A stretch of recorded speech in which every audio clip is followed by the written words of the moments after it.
Hello everyone, in this video I'm going to show you how to block someone in Facebook, or if you want to block some of your friends in Facebook, I'm going to show you how to do that. So first of all, you need to go to the upper right corner. As you can see, there's a search option here.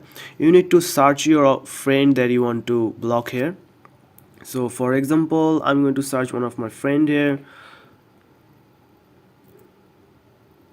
So for example, I'm going to block this person here, so I'm just going to tap on this people here, and as you can see, this is the profile I'm gonna block here.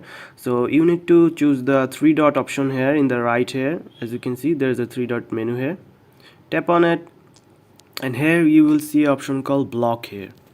So if you want to block the profile here, just tap on block here, and this will show you the are you sure that you want to block this person here. So this will be no longer your friends, and they cannot tag you in any other post. Also, blocking him will be unfriend him.